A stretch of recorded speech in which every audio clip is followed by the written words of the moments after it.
Criticism follows President Bush's secret surprise help for China's communist leaders. Bulgaria to get free elections in the spring. And who cares for America's children? This is the CBS Evening News. Dan Rather reporting. Good evening. President Bush defended himself today against criticism that he has capitulated to China's Deng Xiaoping. The criticism came after Mr. Bush secretly sent a top-level mission to help China's communist leaders over the weekend. National Security Advisor Brent Scowcroft and Deputy Secretary of State Lawrence Eagleburger suddenly turned up in Beijing. They exchanged warm greetings and encouraging words with the leading hardliners of Chinese communism. To some, this represented a reversal of the president's own stated policies and undercut the United States' commitment to human rights. The president insisted late today the mission was not meant to normalize relations with China.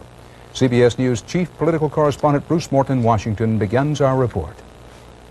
Congressional leaders attacked the Scowcroft-Eagleburger visit as a betrayal of American values of human rights, especially when those rights are making headlines in Eastern Europe. It's a particularly bad time for us to be sending a signal to China that we care less about the human rights in China. A life in Asia is as important as a life in Europe.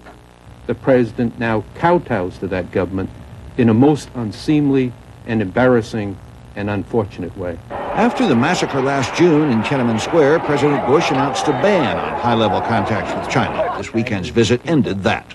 And to U.S.-Chinese friendship. Gambei. They are so hurried to mend relations, even when the blood of Chinese students haven't yet dried. Presumably other restrictions on credit and trade may be eased too. Some China watchers think that's wise. And I think we were trying to say that, look, here's a good chance for us to talk about this situation. So I think that, yes, they do pay a great deal of attention to what we say and do. But China has never voiced any regrets. A Chinese diplomat rewrites history in today's Washington Post. There was no massacre, he claims. Only 36 students died, a number no foreign observer of the massacre accepts. As the U.S. keeps trying to punish China for something that took place 6 months ago, it is likely to reinforce hardliners in China and encourage what we don't want in China. Chinese students here say just the opposite. A softer U.S. stance will strengthen the elderly hardliners in Beijing. All they say is, look, we just have to be tough. The hardliners can just keep saying we have to be tough, and then they'll give in. The Beijing regime can lie about the past, be pleased about the visiting Americans. But Congress may have the last word. In January, it's expected to override President Bush's veto of a bill allowing Chinese students to stay here. That will infuriate Beijing and turn U.S.-Chinese relations sour again. Bruce Morton, CBS News, Washington. The president today was unrepentant about extending his hand to China, arguing that human rights abuses or not, the United States cannot ignore a country of 1 billion people. I don't want to see that China remains totally isolated. I don't want to take any further steps that are going to hurt the Chinese people. The White House made no claim today that the Scowcroft visit produced concrete progress on any human rights issue. Things may be in the works, one official said, but nothing yet. The only progress the president claimed was a Chinese promise not to sell missiles in the Middle East. In my view, it's a very sound development. But not much of a development. According to the State Department, the Chinese gave essentially the same assurances more than 2 weeks ago. The administration stressed it has not normalized relations with China and that sanctions remain in place. But officials admitted that Scowcroft gave the Chinese a huge propaganda lift by toasting the leadership publicly. Said spokesman Marlon Fitzwater, I probably would have dictated a little different coverage of that event. It is an act of faith with the president that breaking the ice with China now will earn a human rights payoff in the future. It has become one of Mr. Bush's most consistent diplomatic tactics to give ground first, then hope that gift-giving grows contagious. Wyatt Andrews, CBS News, the White House. More questions and criticism on Capitol Hill today about the U.S. Navy's finding that gunner's mate Clayton Hartwig probably caused last April's deadly gun turret explosion aboard the USS Iowa. Correspondent David Martin reports the latest doubts were raised not only in testimony, but in a personal exchange. Quiet, dramatic, and emotionally charged. Today's congressional testimony by the captain of the battleship Iowa ended in a poignant encounter with the mother of Clayton Hartwig, the man the Navy says probably set off the blast which killed himself and 46 others. I'm Clayton's mother.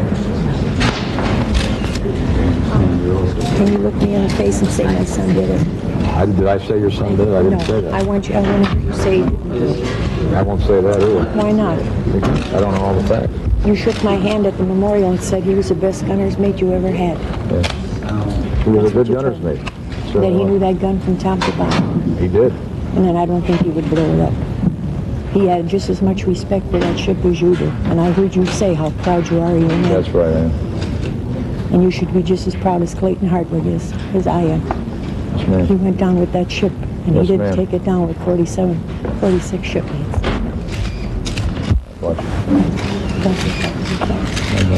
A mother's agony continued through the day as she listened to FBI experts tell the Senate Armed Services Committee why they think Hartwig did commit suicide. We believe that he had good reasons in his own mind for damaging and potentially sinking the USS Iowa. He was also known to carry a grudge against those who he believed wronged him. We believe that he was experiencing a number of stressors at the time of his death. Some of the senators seemed to side with Mrs. Hartwig, saying the evidence of her son's suicidal tendencies was too slim to justify such a devastating conclusion. David Martin, CBS News, The Pentagon. Still to come on the CBS Evening News, correspondent Bob McNamara on the bulging prison system. 1 million Americans now behind bars. And David Browning on retailers on a piano track, away from Muzak.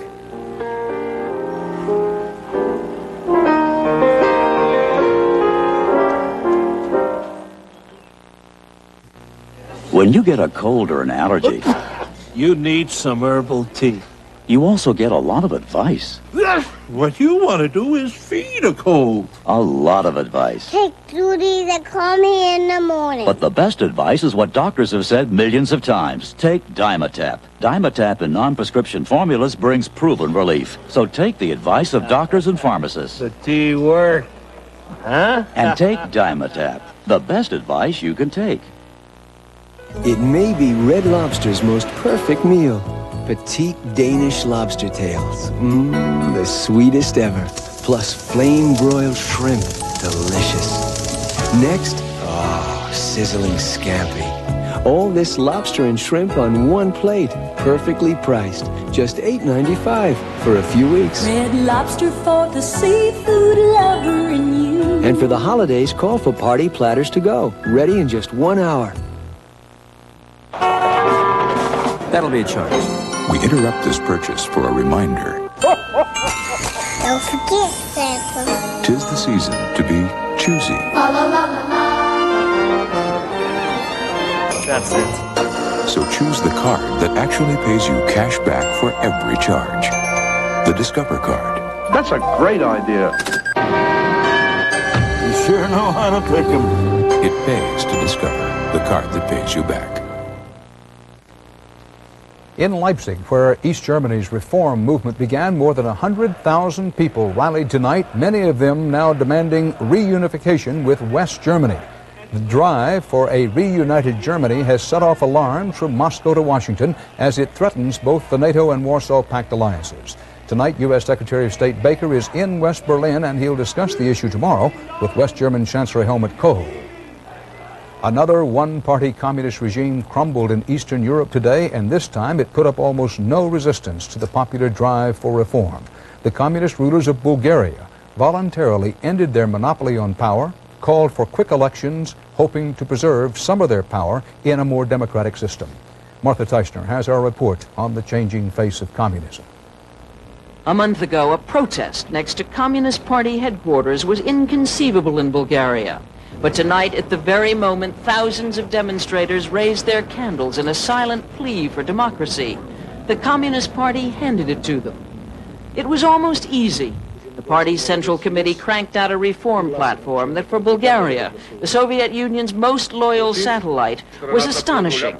Free elections in May, an immediate dialogue with opposition groups, a new constitution in which the Communist Party is no longer the only game in town. The role of a political force, of a political party, is to be won through the confidence and the trust of the people, not by decrees. Just as in Czechoslovakia and East Germany, the new communists think they can win that trust by discrediting the old guard. Ordinary Bulgarians facing food shortages are now being shown pictures of the lavish homes of the party elite with their indoor swimming pools and private movie theaters.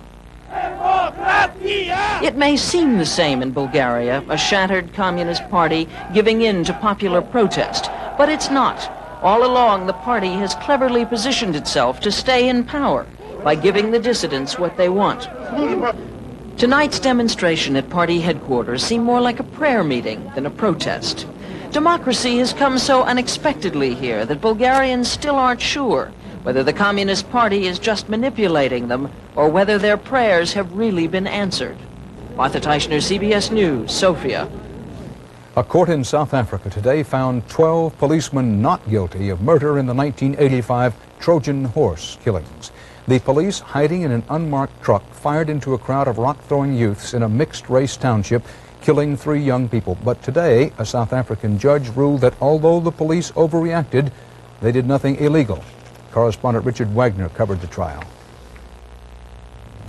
The accused policeman walked out of court today acquitted of charges of murder. Not at all. Even though the officers all admitted they fired shotguns at people who were throwing stones at the truck in which they were hiding, Trojan horse style, the judge ruled they were justified in doing what they did because the stoning attack was murderous and vicious. The court ruled the policemen had not intended to ambush and kill the stone throwers, but it did concede innocent bystanders were shot by indiscriminate firing without warning.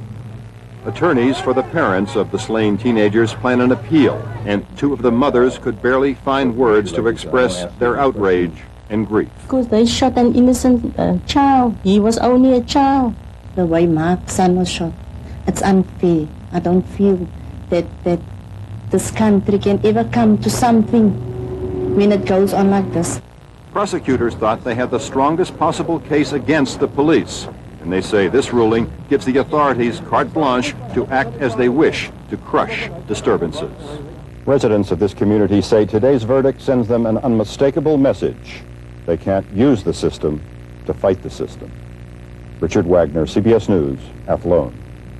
Hong Kong today began returning Vietnamese boat people to Vietnam by force. The British colonial government put 51 Vietnamese, about half of them children, on a chartered airliner to Hanoi. They are the first of some 43,000 who are to be sent back under this policy designed to stop the flow of illegal immigrants to Hong Kong.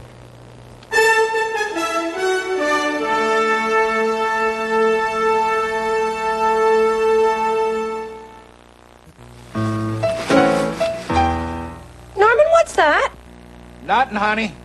That's a simple question. Norman, are you eating something?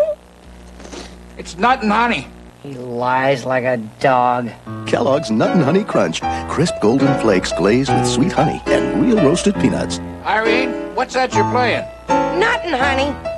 Two can play this little game. Kellogg's Nut and Honey Crunch. If you thought you had to give up comfort to get a close shave, Norelco says, think again. Their revolutionary shaving system shaves skin close in a way that's incredibly comfortable. As the hair enters the chamber, the patented lift and cut system lifts each hair and holds it a split second before a blade cuts it, so it's possible to shave skin close without the blades even touching the skin. The lift and cut shaving system from Norelco. We made close comfortable.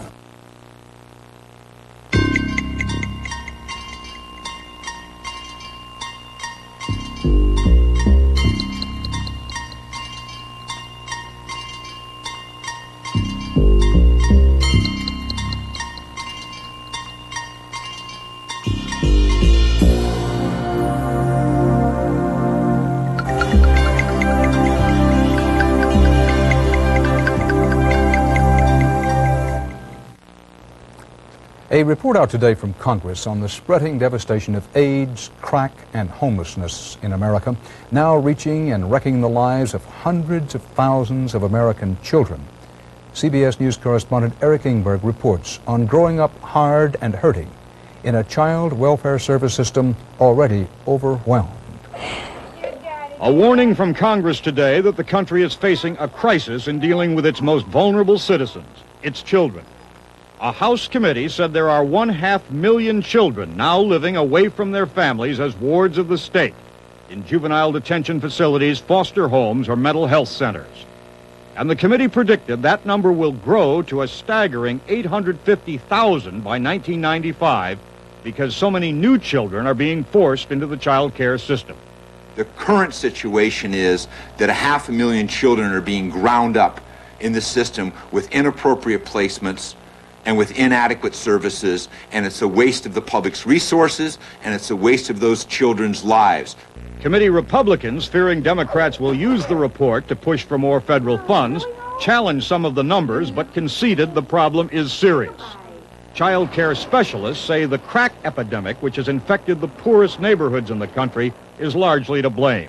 Here's a system that was on overwhelm before crack and cocaine, and then you add that, you add AIDS, and we are into numbers that the system just can't respond to. Now with crack, it really is a situation where people are just abandoning their children. But, you know, in states, there are so few services for drug-addicted mothers and their babies. Janice Young's addiction to cocaine and heroin made her a threat to the safety of her own small children. 3 times the police simply came and took them away. I had no control of myself with my kids. I had no discipline. I had nothing. I was absolutely a mess. One idea the committee is pushing is called family preservation, intense efforts to keep a family together. After Janice Young's last run-in with the law in Contra Costa County, California, her social worker set up a program to get her off drugs and teach her to be a parent. He would be at my home every day, seeing how the kids are, seeing how I interact with them. I think that more parents could keep their children than are keeping them today, given the proper support.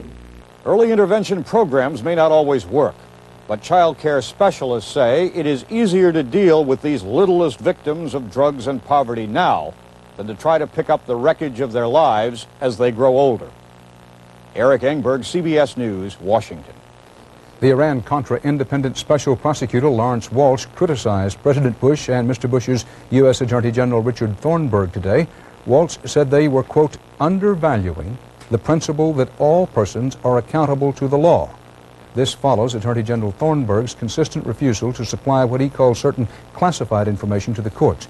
In a report to Congress, Special Prosecutor Walsh today said many of the government's supposed secrets had been detailed in press accounts. Walsh also said his own attempt to get President Bush's help was rejected as, quote, inappropriate. Tonight, a Justice Department spokesman said the Attorney General was just following the law.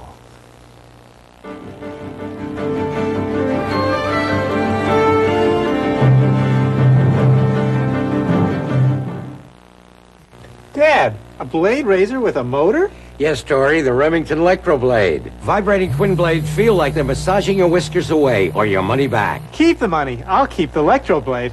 Razor-sharp kid, eh? The Remington Electroblade.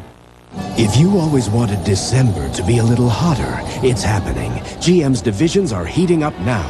Each dealer is out to make December hotter than ever, with deals like 4.8% APR GMAC financing on our all-new midsize sedans, rebates of up to $1,250, 90-day deferred payment plans, and special leasing programs on just about every car and truck. Yes, this December is incredibly hot at every GM division. It's GM's Hot December. Come feel the heat. That'll be a charge. We interrupt this purchase for a reminder. The Discover card actually pays you cash back for every charge. Don't forget, Santa. It pays to Discover. There are very few guarantees in medicine. But if you have arthritis pain like I do, you should know about Mediprin and the Mediprin guarantee. If 2 Mediprin don't relieve minor arthritis pain better than 2 regular aspirin, you get your money back. Strong promise, strong medicine. The medicine that concentrates the power of ibuprofen into these potent little caplets. The medicine that guarantees better relief than regular aspirin. Better arthritis pain relief. That's the Mediprin guarantee. This nation this fall, for the first time in its history, passed one of those milestones we would rather ignore. More than 1 million people behind bars, both to punish them and to hope that jail time may reform them. There are now an estimated 1,055,000 inmates in American prisons and jails. In the first 6 months of this year, that number jumped by a record 46,000. That 6-month gain was bigger than any annual increase ever recorded. But for society, the taxpayer, and the prisoners, what does all that prison time add up to? Bob McNamara investigated. They are prisoners taken in America's war on crime. And pouring into custody by the thousands a day, they join the now 1 million others packing America's prisons and jails. Many of them here the result of a decade of get tough policy. But among those who run the jails and those who do the time, there's a peculiar consensus that get tough is too tough and no answer to crime. Prisons do not work. The rate of failure is very high, and the cost is very high. Right now, we're not doing nothing. We're not doing nothing for no one. We're just being here in our warehouse. Well, if you don't get nothing to motivate you, to make you want to stay up, you're going to end up doing something else in the long run to be back. In the 1980s, America's crime rate increased less than 8%. But the number of people in prisons and jails went up 100%. The result of mandatory and longer sentences. A policy now costing the country $13 billion a year. Delaware's bunker-like Gander Hill prison is newer than most.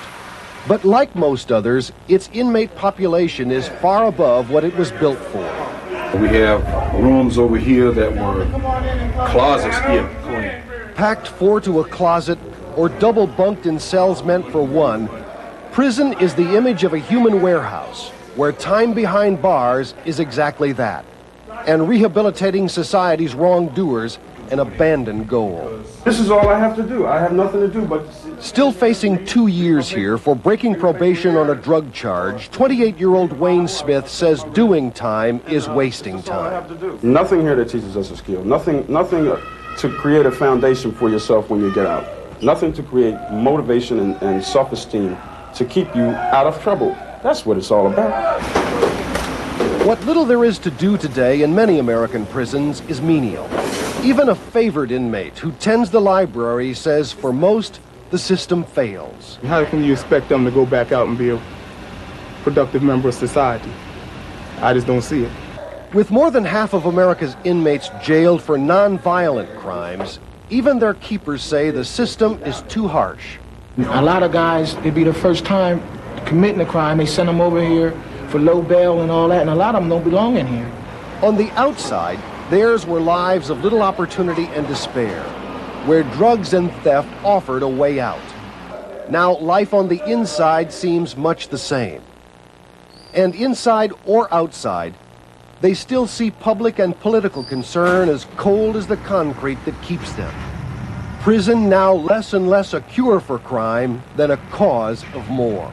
For a person who has no hope, sees themselves not part of the American dream, it has no effect at all. They'll go out and they'll return to crime. Why do the United States go deal with so many other countries' problems when we have so many problems right here in the United States they don't deal with? Amen. Today, the clamoring for relief here echoes across the prison system. The fear that being locked up now is not only to repay society's debt, but to be society's forgotten. Bob McNamara, CBS News, Wilmington, Delaware.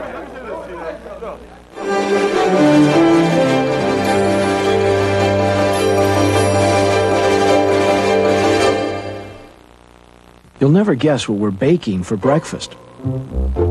It's made with whole oats, plus raisins, nuts, and spices. It's a cereal. New Oat Bake, a nutritious new oat cereal from Kellogg's.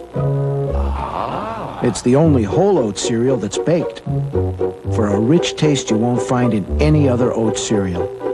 New Kellogg's Oat Bake, the whole oat cereal with the crunchy baked taste.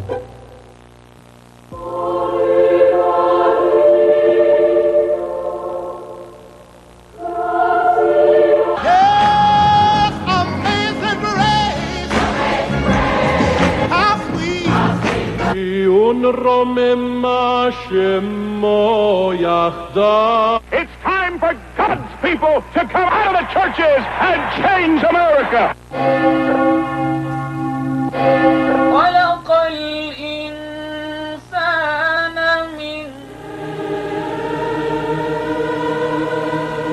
The freedom to say and think what we believe, to express our individuality and diversity. That's our birthright, and it's ensured by this document. Join us and the National Archives in celebrating the 200th anniversary of the Bill of Rights.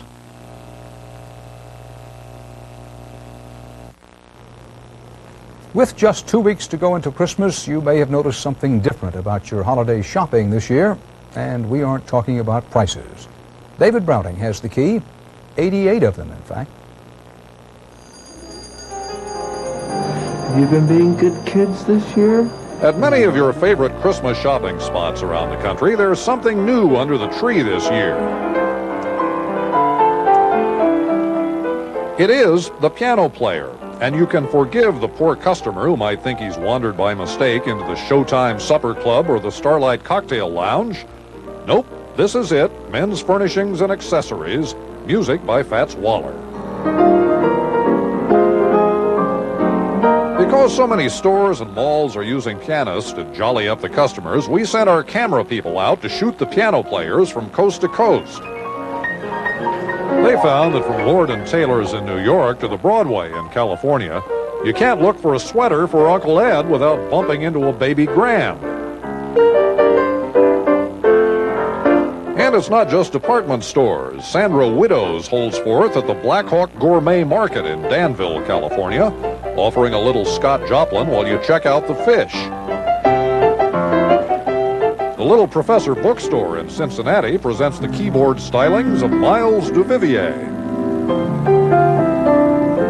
I work for the Postal Service full-time. In addition to this is my part-time. And if you need a little more holiday money, you can always cash a check at the Manhattan Savings Bank and catch Doris Holloway's act.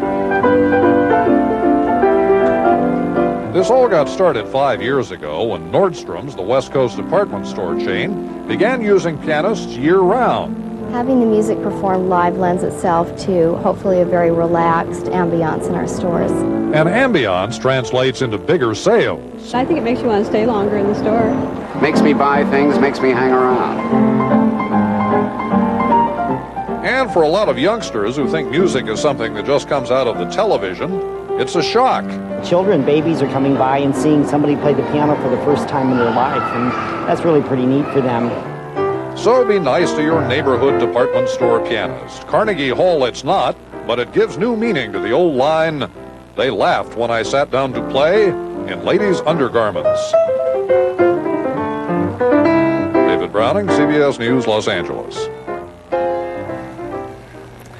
And that's part of our world tonight. Dan Rather for the CBS Evening News. See you tomorrow. Good night.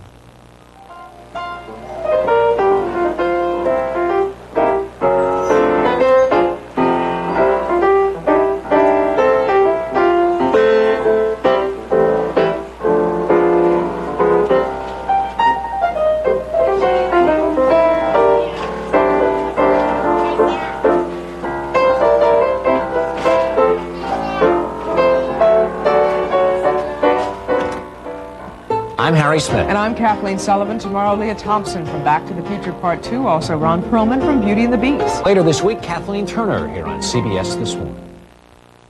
This is CBS.